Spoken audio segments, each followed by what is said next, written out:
I'm here at my computer with my non-linear video editing program open before me. 3 months ago, I agreed to a paid editing gig for a 7-minute audio play. It's just the audio. No video component to worry about. No continuity and mismatched angles or bad takes to deal with. No eye lines to stress about or tripod legs in the background to debate about how noticeable they really are. When it comes to the act of editing, the only thing easier than an audio-only project is dealing with something intended and filmed as one single unbroken shot. In other words, something that doesn't need editing. And yet, I'm here on my computer 3 months after receiving the files needed to complete this job, and all I've managed to actually do is upload the audio and drop a few clips onto the timeline. It's not a difficult task. It would be easy for a non-experienced editor, and I've got nearly 2 decades of experience. The problem is, I have nearly 4 decades of experience in procrastination, and I'm way better at that than pretty much anything else. Not to self-diagnose, but I think it ties deeply into my stage fright. My earliest memories of putting off tasks until the last possible minute are in elementary school. I've mentioned all of this before, but recapping things for an imaginary audience is a great technique for avoiding the job of creating something new.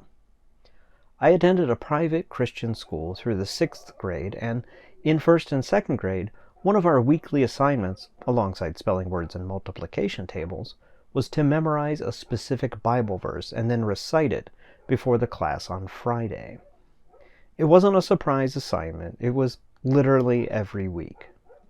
Likewise, every single week, I would wait until Thursday night, shortly before bedtime, to start rereading and trying to memorize that verse.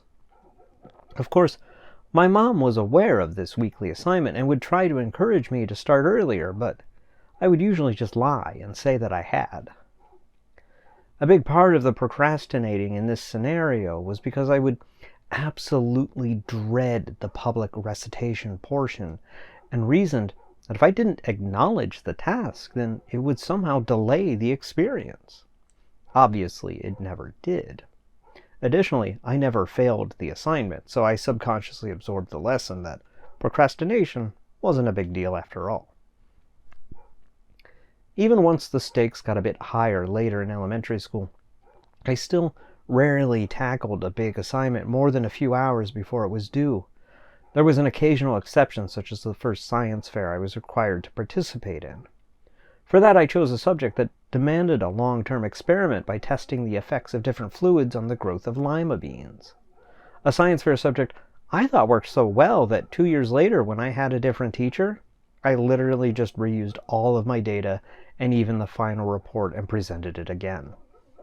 Much to my surprise, a 4th grader's work doesn't warrant the same score in 6th grade, no matter how smart I thought myself to be at either age. Like with most people, the real extreme examples of my procrastination habit came in high school. It certainly didn't help that I had at least a couple of friends who shared this problem, something which really showed when we were paired together for group projects. By senior year, I was rather proud of how little I would sleep because I was awake completing simple homework assignments due that day. Sometimes literally starting and finishing the work in school the day it was due. Speaking of group projects, my favorite high school project was my senior year government class video. Another thing which I've mentioned before and involved my friend Matthew, whom I also have brought up in other videos. He wrote the script pretty early in the time frame we had to complete the video, and we did shoot some of it in a timely fashion.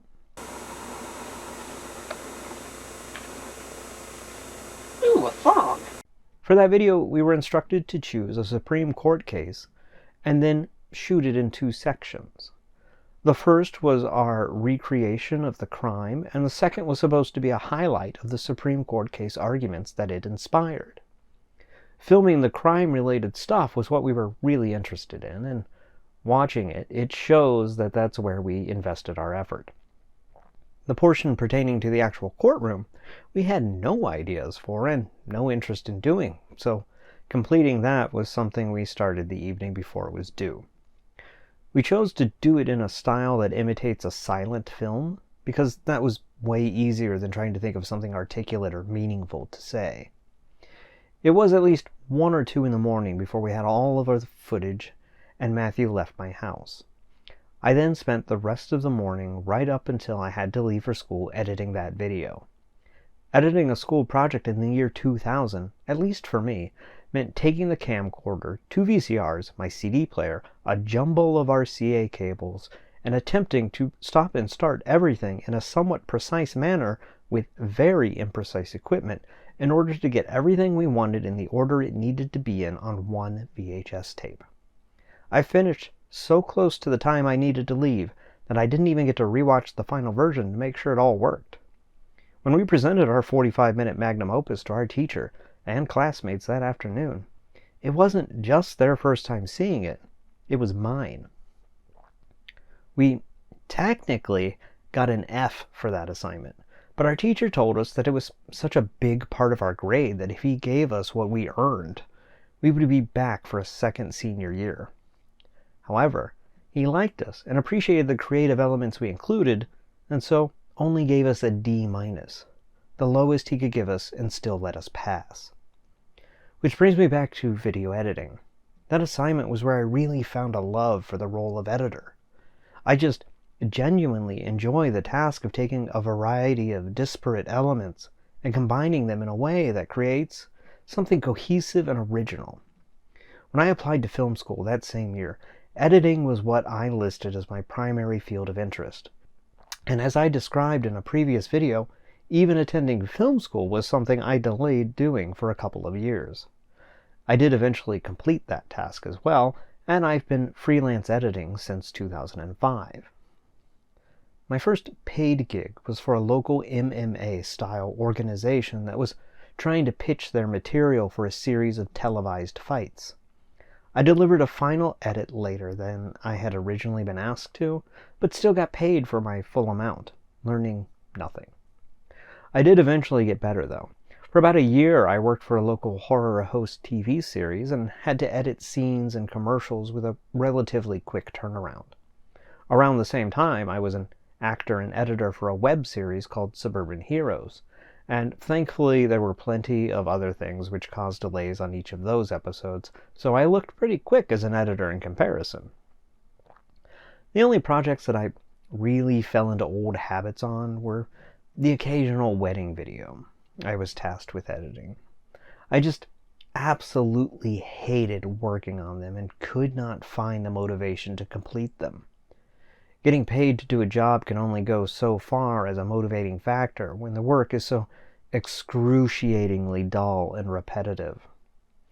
Which ultimately brings me back here to my computer, where I sit with a 3-month-old assignment pulled up on my editing program. It's really a simple task. Just isolate a short clip of audio, drop it in the correct order on the timeline below. 3 clicks and each one is done. One after the other in a nice little line. Click, click, drop, and done. And yet, putting my hand on that mouse is the hardest thing in the world right now. But maybe it'll be easier tomorrow.